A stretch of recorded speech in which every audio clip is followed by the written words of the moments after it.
So now we're going to turn to charts. For the rest of today, I just want to run through a lot of chart patterns. And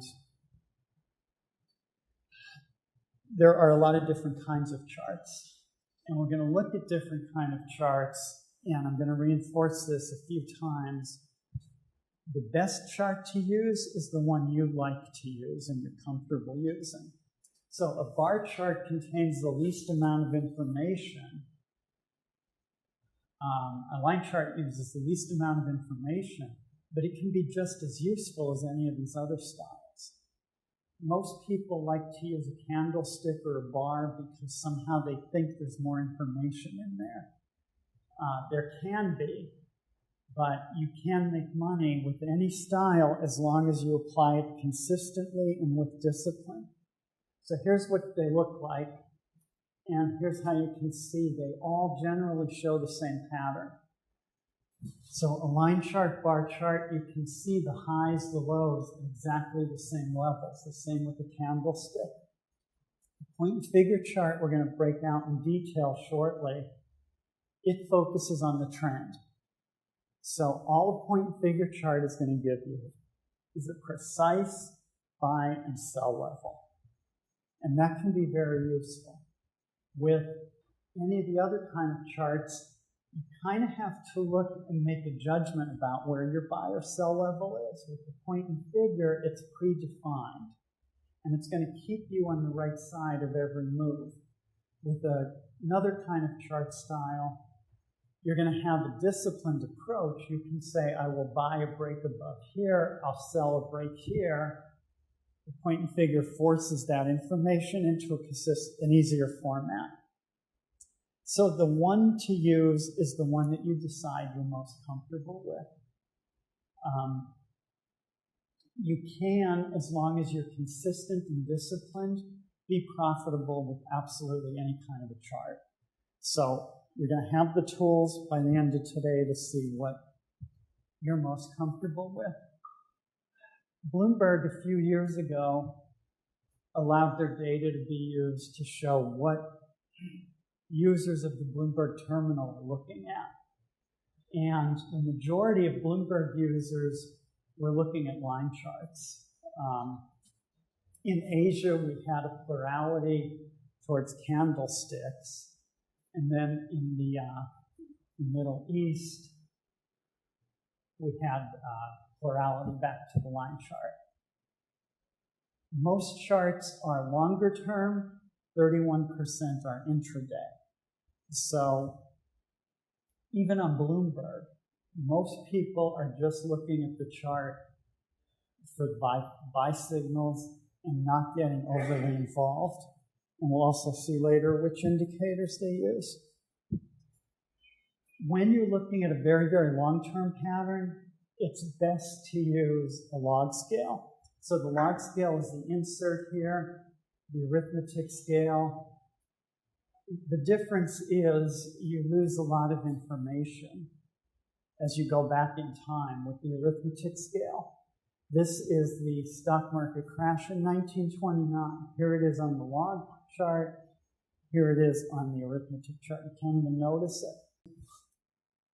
It might not be relevant to you. It's going to depend on your time frame and what your purpose of looking at the chart is. When I'm looking at a chart, when I'm looking back at the 1920s, I'm trying to understand the social mood. What was it like then that created that bubble?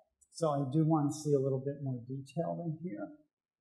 Because if I can understand the social mood, if I can understand then that in the 1920s, in the United States, people were very concerned about immigration. They didn't want immigrants coming into the country. Did not. Because immigrants were considered to be lazy and we didn't need them. They were just going to suck up alcohol, and it led to prohibition, and we had all these problems.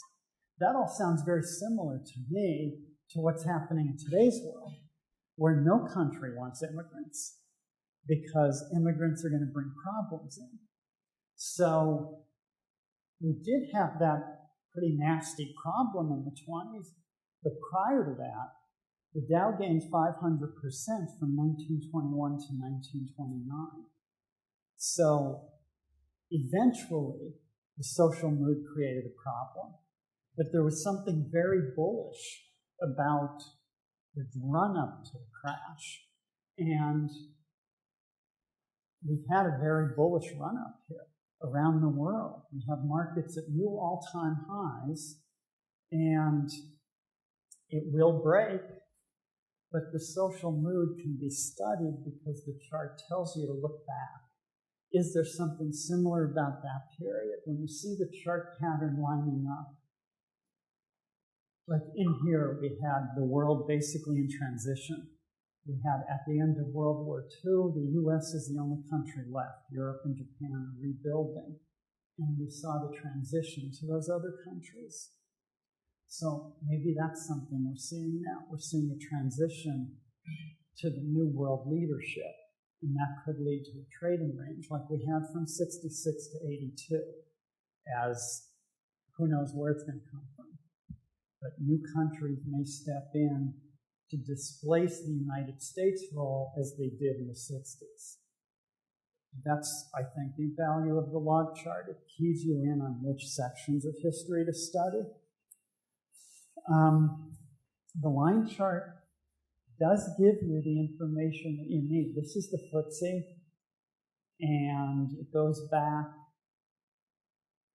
just coincidentally, to the FTSE is the United Kingdom benchmark, and it goes back to Brexit. Brexit was an immigration-driven debate, and as we see, there was a sharp rally when it looked like Brexit was going to be fairly easy. And then Theresa May entered office, and things have kind of fallen apart. So with May leaving, we may see something different happen. The charts really do give us more information than we give them credit for. And it's because of that social mood idea. What is happening in the country that created this huge trading range? And it's uncertainty. If you're in the UK, you knew for certain that Brexit was going to happen right here in March this year. Brexit was guaranteed to happen. And it didn't. Everybody changed their mind at the last minute. And obviously the stock market did not like that. So knowing what's going on can supplement our chart analysis. The breakdown from this level, given the degree of uncertainty, tells us a large move is likely. But just using the line chart, we can clearly see the trends. And as this downtrend became apparent, we could say a break below this level is a sell signal. So a line chart may not appear to have much information, but it can be used usefully. The idea that charts work in any time frame can be summed up with the phrase that they're fractal. And that means we're going to see the same patterns, whether we're looking at a multi-year chart or an intraday chart. It doesn't matter. The patterns will be the same. They're going to unfold. That idea of greed and fear exists in the intraday charts and in the multi-year charts. So here's some shorter-term charts and then a longer-term chart. But here's the 1-minute chart. We can see a topping pattern, a breakdown, a big move down. Now, in the monthly chart, that's meaningless. But if I'm trading in this time frame and I see that trend line break, I could pick up, in this case, 6 points on the S&P, which is a significant break. If I'm holding for a 10-year period, I don't care about 6 points. So I need to define my time frame and focus on my time frame. And most importantly, ignore the other time frames. If I'm making decisions based on a monthly chart, I need to ignore this, even though it's so dramatic looking. It doesn't alter my monthly time frame. And this is really where a lot of investors run into problems. They'll say, I'm a long-term investor, and then they'll panic on a short-term signal. all that's going to do is create losses because this is your time frame. So that consistency idea. The bar chart does include quite a bit more information. So with the bar chart, we're going to get a line drawn from the low to the high of the day. We're going to know where the open is with the short tick to the left and the closing price to the right.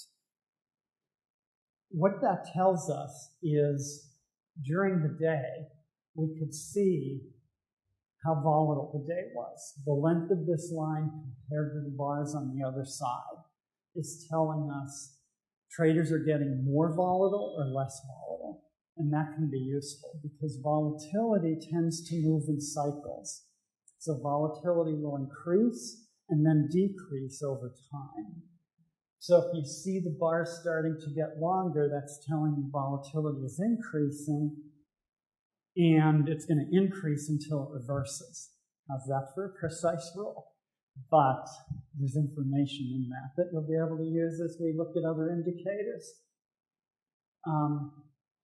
The high shows us the maximum power of the bulls that day. And then the low, of course, the bears push the price down that low. So we have an instant measure of how powerful the different market forces are, and then the close is the most important price of the day. Because of exchange-traded funds, at least a quarter of the world's trading volume is occurring at the close on different exchanges. That's just how ETFs are designed. They're a more tax-efficient way to trade. They're an easy way for anyone to get exposure to an index. So the closing price has taken on even more significance over the past 5 years. If the close is nearer to the high, that means traders ended the day bullishly. It's that simple. If the close is down here near the low, they were bearish near the close. So that's the kind of information we see in the bar chart. And then tomorrow we'll have indicators based on that are actually tradable. So that's the idea with technical analysis, is the charts give us these kind of observations that we can develop indicators for, and then the indicators can be tradable. So we're going to need to look at the charts to learn what to create indicators about. A lot of traders will put volume on a chart. 50 years ago, volume was very important. But nowadays, volume just doesn't carry that much information. And that's because we can trade in a number of different ways. So if I want to trade an individual stock, I could buy or sell the stock. I could also buy or sell the option. Or I could buy or sell a futures contract and gear exposure based upon the futures contract and the beta of the stock to get the same exposure in my portfolio. High-frequency trading may involve multiple trades to fill a single order. So volume doesn't really tell us that much. It's still on charts, it's just a lot of the indicators based on volume don't work anymore. And the reason they don't work is because we're trading in different ways now.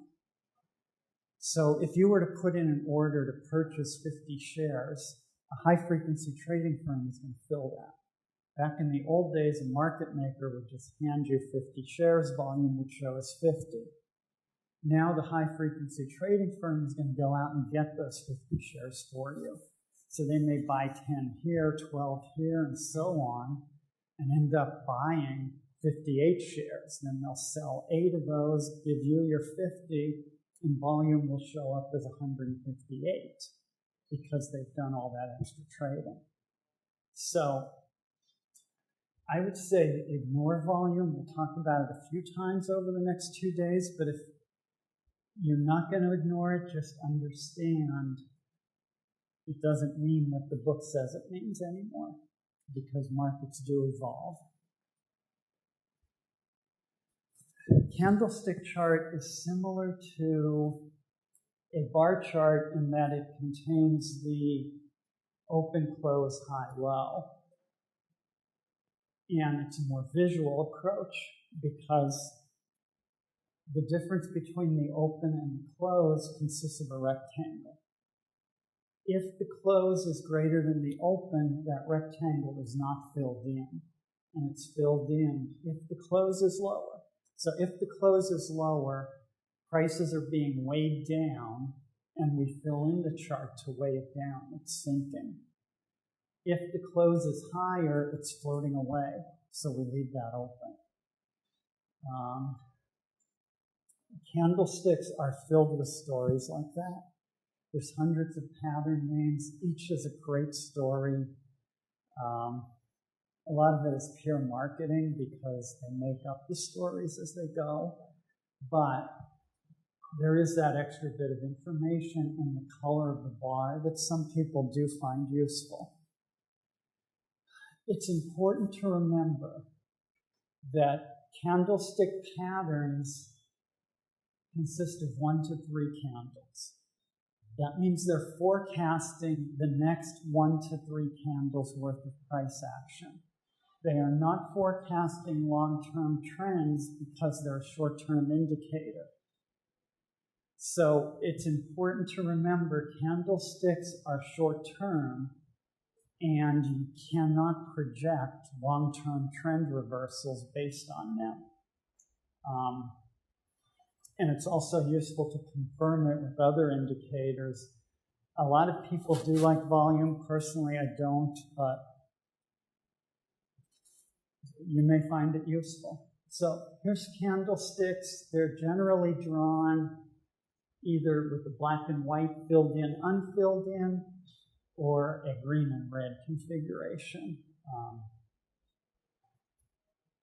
As you can see, the red, I think, stands out towards the back of the room more. Those would be filled in. When they're clustering, you're getting a trend. And then at the bottom, we do see the green appear. So we are seeing short-term trends. And they're very visual, which could be a useful guide.